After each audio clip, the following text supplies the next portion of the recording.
देखिए, जो 18 number class में रिकॉर्ड कर रहे थे ना, वो उसमें हमने जो नया प्रयोग किया कि क्वेश्चन को पहले लिखेंगे, उसके बाद उसका हल बताएंगे, उसके बाद फिर वीडियो को स्टॉप करके फिर नया क्वेश्चन लिखेंगे, ताकि आपका समय उसमें खर्च ना हो। बहुत देर क्वेश्चन लिखते हो जाती है तो 5 मिनट लंबी वीडियो हो जाती है, तो उससे फायदा कुछ होता नहीं है। हमें तो उतना ही करना, बस कोई दिक्कत नहीं। लेकिन छात्र जो होते हैं वो देखते हैं कि इतने देर लिखते हो गए, इसलिए हमने इसीलिए प्रयोग किया है कि क्वेश्चन लिख लेंगे, उसके बाद हम शूट करेंगे। ठीक है। और 18 नंबर जो इसी वजह से हम जब वो क्लास को रोकने गए थे तो उसमें कंप्लीट का हमारा बटन दब गया, तो वो क्लास 20 मिनट होकर ही कंप्लीट हो गई, 2 क्वेश्चन हो गए थे। अब इस एक्सरसाइज के 2 क्वेश्चन रह गए हैं, इसीलिए क्लास नंबर वही 18 का पार्ट 2 होगा, एक ही दिन में डालेंगे हम। उस पर गलती से 17 लिखा, तो ध्यान रखना 18 नंबर की क्लास है वो। और उसमें ही अगला ये क्वेश्चन है, बता रहे हैं, मीना 2000 रुपए निकालने के लिए एक बैंक गई थी ना, उसने खजांची से कहा कि हमें 50 रुपए और 100 रुपए के नोट ही चाहिए। मीना को कुल 25 नोट मिले। अब ये ज्ञात करना है कि मीना को 50 और 100 के कितने कितने नोट मिले, ये ज्ञात करना है। देखिए इसको कैसे करेंगे हम इसमें सबसे पहले मान लेंगे, माना 50 का नोट x तथा 100 का नोट y है। ठीक है। अब क्वेश्चन जो दे रखा है, 2000 रुपए निकालने गई, 50 के और 100 के नोट चाहिए, तो प्रश्नानुसार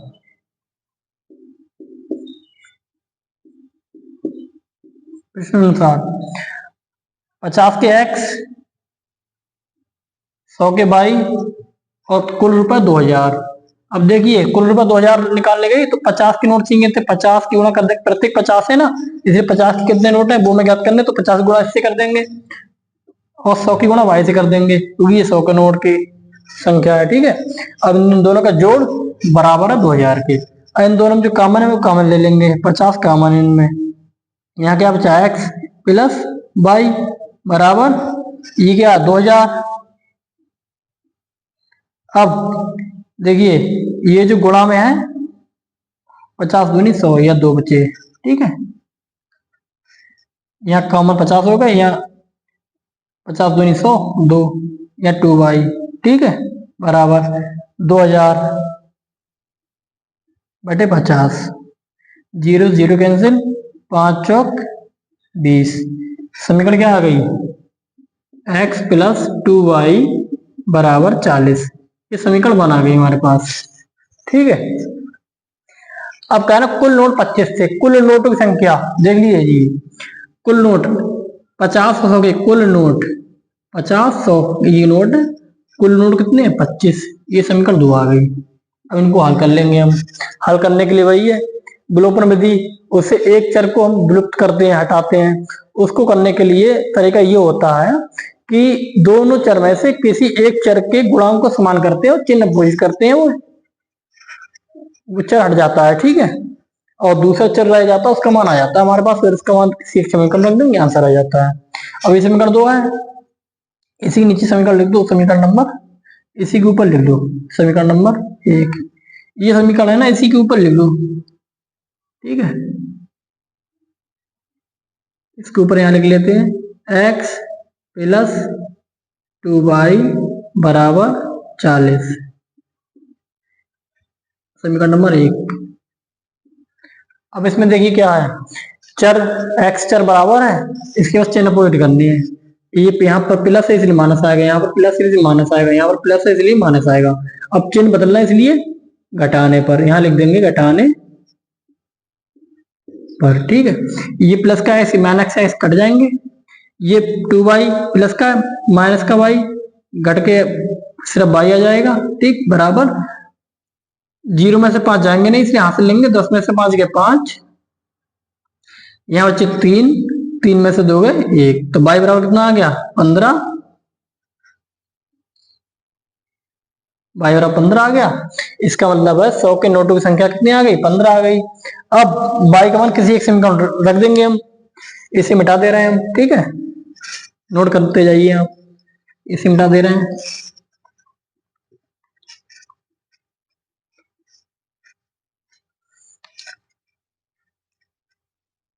बाई का मान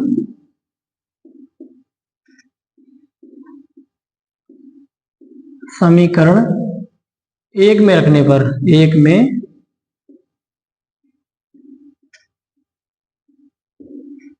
रखने पर बाई का मान रख दो एक्स, समीकरण क्या है, x plus 2y, 2 into by, by की जगह क्या है 15 बराबर 40। ठीक, अब एक्स प्लस 15 दूनी 30 बराबर 40। ठीक, एक्स बराबर 40, 30 प्लस में उधर पहुंच जाएंगे माइनस के 30। ठीक है, अब क्या हुआ, एक्स का मान कितना आ गया 40 में से 30 गया 10, एक्स का मान कितना आ गया 10, यानी कि 50 के नोट की संख्या 10, उसे 10 50 के नोट मिले थे और 15 100 के नोट मिले थे। यहाँ पर हम नीचे लाइन लिख लेंगे 50 के नोट की संख्या, हमारा तो लिखा हुआ है इसलिए मैं यहीं पे लिख दे रहा हूँ 50 के नोट की संख्या एक्स है, एक्स यानी कि 10 आ गया, 100 के नोट की संख्या वाई, वाई यानी कि 15 आ गया। ठीक है, नीचे लिखेंगे हिंदी में कि 50 के नोट की संख्या 10, 100 के नोट की संख्या 15। ठीक है, ऐसे हल करते हैं, बहुत सरल सवाल है। ठीक है, इसे हम मिटा दे रहे हैं और नया क्वेश्चन लिख ले रहे हैं। ठीक है,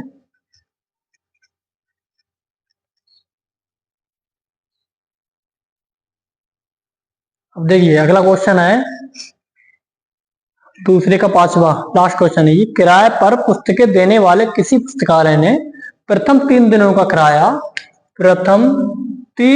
किराया नियत रखा है। ठीक है, और उसके बाद प्रत्येक अतिरिक्त दिन का अलग किराया है, प्रत्येक अतिरिक्त दिन, ध्यान रखना प्रत्येक अतिरिक्त दिन, 3 दिन है, 3 दिन का मान लियो हमने 3 दिन में एक्स 5 रुपए लिए, 3 दिन के रुपए हमारे पास 5 रुपए हैं, और उसके बाद प्रत्येक अतिरिक्त दिन का किराया आपको देना पड़ेगा, वो निकालना है, मैं हमने मान रखा, मान लो वो 1 रुपया आया, प्रत्येक अतिरिक्त दिन का किराया 1 रुपया आया, तो वो 7 दिन उसने किताब रखी, तो 7 दिन में से 3 दिन हो गए, 3 दिन का किराया कितना है 5 रुपए, और प्रत्येक अतिरिक्त दिन का 1 रुपए, तो 7 में से 3 तो 5, और 4 दिन बचे, 4 दिन का प्रत्येक दिन का 1 रुपए, तो 5 4 9 रुपए, 7 दिन का 9 रुपए।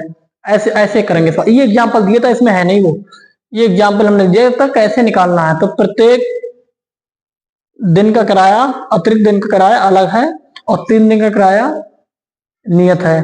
तो उसने 7 दिन पुस्तकें रखने के लिए, 7 दिन एक पुस्तक रखने के, किसने, सरिता ने 27 रुपए अदा किए। ठीक है, कितने दिनों के, 7 दिनों के, और जबकि सुशी ने एक पुस्तक 5 दिन रखने के लिए 21 रुपए अदा किए। तो ज्ञात करना है कि नियत किराया, क्वेश्चन इतना है, ये नियत किराया और अतिरिक्त किराया ये ज्ञात करना है। ठीक है, ये यहां तक दिए रखा है और हमें ये ज्ञात करना है। ठीक है, आप क्वेश्चन को नोट कर लीजिए, पूरे बोर्ड क्वेश्चन आ गया, हमें मिटा के हम किताब से देख के लिख लेंगे, आप नोट कर लो। ठीक है, हम इसे मिटा दे रहे हैं।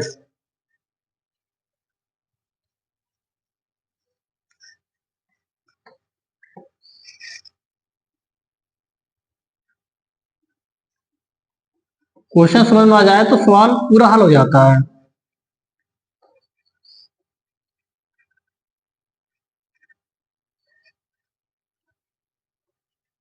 इसीलिए क्वेश्चन को बहुत ध्यान से पढ़ते हैं, किसी भी सब्जेक्ट का देख लीजिए, क्वेश्चन आप ध्यान से पढ़ेंगे तो आप पॉइंट टू पॉइंट अपने आंसर दे पाएंगे। और गणित में तो क्वेश्चन में ही आंसर छिपा होता है, गणित में क्वेश्चन में ही आंसर छिपा होता है, वहां से इसमें गणित में कुछ याद करने की जरूरत नहीं पड़ती है। सारी जितनी लाइनें 10-20 पेज, जो भी एक सवाल में 2-3 पेज भर रहे हैं, उसमें एक लाइन भी आपको याद करने की जरूरत नहीं है, सारी लाइनें खुद ब खुद आती चली आती है।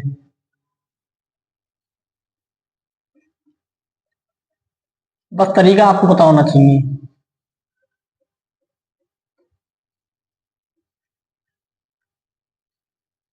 ठीक है, अब है प्रथम, मतलब 3 दिनों किराया नियत था, प्रत्येक अतिरिक्त दिन का किराया एक अलग से मतलब देना पड़ेगा। तो हम मान लेंगे पहले इसमें हल में, माना नियत किराया, नियत किराया x रुपए है। फिर प्रत्येक तथा प्रत्येक अतिरिक्त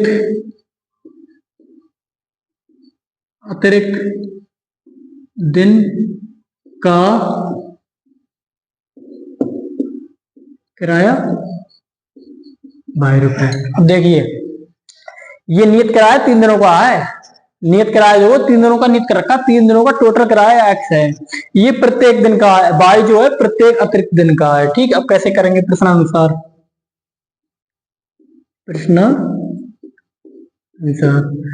अब क्या, सरिता ने 7 दिनों के लिए एक पुस्तक ले रखी थी। सरिता ने 7 दिन का किराया कितना अदा किया? कितना अदा किया? 27 रुपए। अब देखिए 7 दिन का किराया है, ये 7 दिन, तो 7 दिन में प्रथम 3 दिनों का तो नियत है, बचे कितने? 4। अब कैसे करेंगे इसे, देखिए 3 दिन का किराया, नियत किराया x प्लस अतिरिक्त दिन का किराया y है, लेकिन प्रत्येक अतिरिक्त दिन का किराया y है, तो प्रत्येक अतिरिक्त दिन, तो 4 की इससे गुणा कर देंगे, प्रत्येक अतिरिक्त दिन, इसी 4 दिन का किराया। टोटल किराया कितना है? 27 दिया उसने। ये समीकरण 1 आ गई। अब सुशी ने क्या किया? सुशी ने 5 दिन पुस्तक रखने के 5 दिन का किराया कितना अदा किया?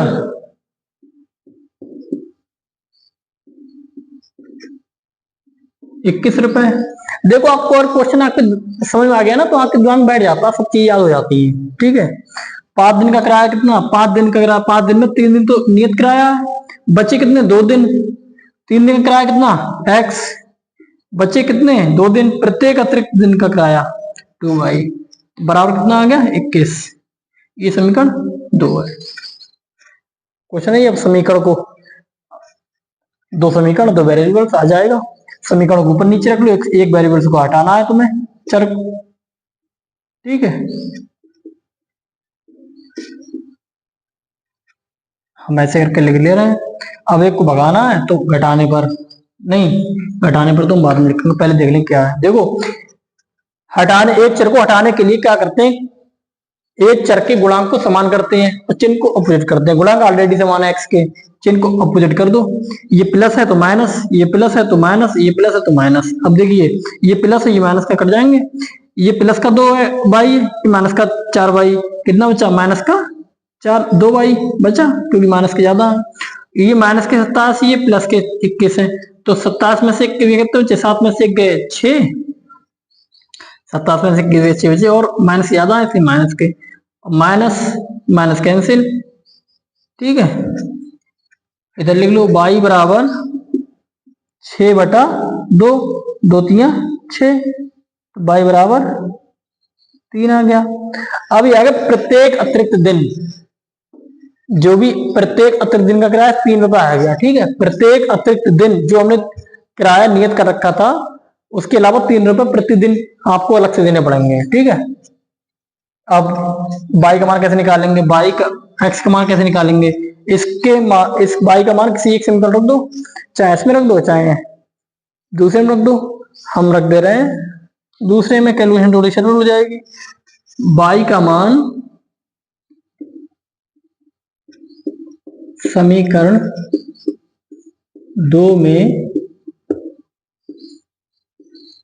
रखने पर कैसे रखेंगे? देखो, समीकरण 2 क्या है?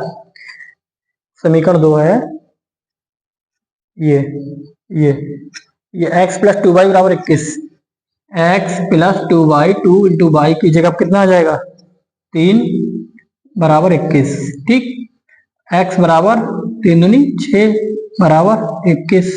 अब x बराबर 21, 6 इधर प्लस में उधर पहुंच जाएंगे माइनस में, x बराबर कितना आ गया? 15।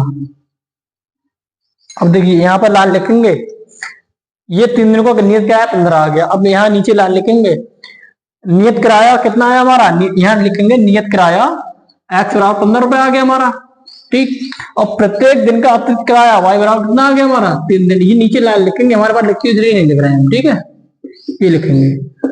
अब 3 दिनों का नियत किराया 15 रुपए, उसके अलावा आप जो भी जितने दिन भी आप पुस्तक रखेंगे, इसने तो 7 दिन रखी सरिता ने, आप 10 दिन रखेंगे, 10 दिन रखेंगे तो 3 + 7 दिन का किराया जो देना पड़ेगा, अतिरिक्त दिन का किराया, वो प्रत्येक दिन 3 रुपए आपके हिसाब से आपको देना पड़ेगा, ठीक है। ऐसे निकालते हैं सवाल। सारे क्वेश्चन इस एक्सरसाइज के सारे क्वेश्चन हल हो गए। अब ये हमारा 2 चर वाले रैखिक समीकरण चैप्टर जो पूरा समाप्त हो गया है, सारे सवाल हल हो गए इसके, ठीक है, सारी एक्सरसाइज हल हो गई। आपको किसी भी अन्य पुस्तक एनसीईआरटी के अलावा कोई आप कोई पुस्तक पढ़ रहे हो, उसके सवाल ना आते हो, तो हमारे कमेंट बॉक्स में उसका फोटो क्लिक करके भेजना, और विद प्रूफ कि आपने इसको ट्राई किया है, ठीक है। फिर हम आपको बताएंगे कैसे नहीं वो होते हैं। सारे सवाल आपसे हल हो जाएंगे इस चैप्टर के, सारे नियम पता हो गए आपको, ठीक है। हम 2 मिनट में इसके जो नियम का मैं इसलिए बता दे रहे हैं, एक बार 2 मिनट में बता दे रहे हैं क्या क्या हमने पढ़ा इसमें, और नहीं चलो बता ही दे रहे हैं, बता बोला है यहाँ पे हमने बता रहे हैं, तो इसे मिटा दे रहे हैं, आप नोट कर लेना।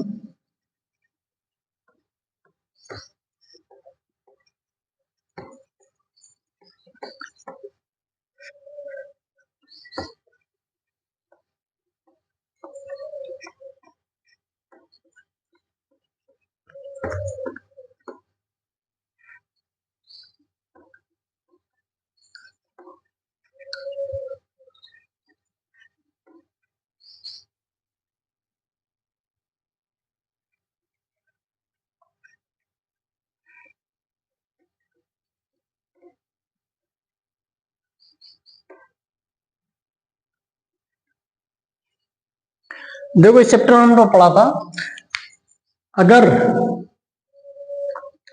रैखिक युग्म जैसे एक्स अक्ष वाई अक्ष, अगर रैखिक युग्म 2 रेखाएं ऐसे काट रही हो किसी एक बिंदु पर, तो उस रैखिक युग्म के एक अद्वितीय हल होगा, ठीक है, संगत रैखिक युग्म होगा, ठीक है, और रेखा प्रतिच्छेद करती हैं, ये गुण है। अगर वो रेखाएं एस अक्ष वाई अक्ष, अगर 2 रेखाएं ऐसे समांतर हैं, चाहे ऐसे ऊपर हो और चाहे वो नीचे हो एस अक्ष के वाई, ठीक है, और या तो चाहे वो एस अक्ष वाई अक्ष, एक ऊपर है एक एस अक्ष के नीचे है, 1 2 1 2 1 2, ठीक, समांतर है, तो रेखाएं क्या होंगी, रेखाएं कभी प्रतिच्छेद नहीं करेंगी, रेखाएं समांतर होंगी और उनका कोई हल नहीं होगा, असंगत रैखिक युग्म होगा, ठीक है। और रेखाएं ऐसा क्यों आया, अगर एक के ऊपर एक है तो रेखाएं क्या, एक और 2 रेखाएं एक ही रेखा हो जाती है, तो प्रत्येक बिंदु उस रैखिक युग्म का हल होगा, इसलिए इसके अनंत हल होते हैं, अपरिमित हल होते हैं। रैखिक युग्म संपाती होगा, एक के ऊपर एक संपाती होगा, और संगत रैखिक युग्म होगा ये भी, लेकिन बशर्ते इसमें एक साथ और जुड़ जाती है कि इसमें आश्रित संगत रैखिक युग्म होगा, ठीक है। और एक हमने क्या पढ़ा था, अगर हमारे पास 2 रेखाएं हैं A1 x plus B1 y plus C बराबर 0, C1 बराबर 0, A2 x plus B2 y plus C2 बराबर 0। अब ये दे रखा है तो हम कैसे पहचानते हैं रेखा युग्म कैसा, संगत असंगत, प्रतिच्छेद करती है, समांतर है, संपाती, कैसे याद करते हैं, ऐसे याद करते हैं, बता रहे हैं हम आपको। देखिए स्पीड अभी हमारी इसलिए तेज है क्योंकि सब हम बता चुके हैं, बस रिवाइज करवा रहे हैं आपको। इनका गुणांक, चरे पद्दू का गुणांक A1 अपॉन A2 बराबर B1 अपॉन B2। अगर इनका गुणांक बराबर नहीं है तो रेखाएं प्रतिच्छेद करेंगी, संगत रैखिक युग्म का एक अद्वितीय हल होगा, ठीक है। अगर A1 अपॉन A2 बराबर है B1 अपॉन B2 के, तो रेखा समांतर होंगी, कभी इनका कोई हल नहीं होगा और कभी प्रतिच्छेद नहीं करती हैं, ठीक है। अगर A1 अपॉन A2 बराबर B1 अपॉन B2 बराबर C1 अपॉन C2, अगर ये तीनों बराबर हैं, ठीक है, गुणांकों का और चर पदों का, और जो अचर पद है उसके भी अनुपात बराबर है तो रैखिक युग्म संपाती होगा, एक के ऊपर एक रेखा होगी, अनंत हल होंगे इसके, देख ठीक है, अनंत हल होंगे और संपाती रैखिक युग्म होगा, संपाती रैखिक मतलब रेखा संपाती होंगी, संगत रैखिक युग्म होगा, संगत होगा और इसमें आश्रित संगत होगा, एक मतलब एक डिपेंडेंट है ना, इसलिए आश्रित आश्रित रैखिक युग्म होगा, ठीक है, आश्रित संगत रैखिक युग्म होगा। ये हो गया। अब हमने एक समीकरण हल करने की एक विधि पढ़ी थी, प्रतिस्थापन विधि, प्रतिस्थापन प्रतिस्थापन विधि, ठीक। एक पढ़ी थी विलोपन विधि, दोनों को हमने डिटेल से पढ़ा है। ये अच्छा है कि हमने सारे चीज पढ़े हैं, उनमें सारे एक्सरसाइज हल कर लिए हैं, ठीक है, डिटेल से पढ़ा है। प्रतिस्थापन क्या होता है, विलोपन क्या होता है, ठीक है, इतना हम पढ़ चुके हैं। अब ये चैप्टर हमारा समाप्त हो गया, नया चैप्टर हम अगली क्लास से शुरू करेंगे, ठीक है। जय हिंद, धन्यवाद।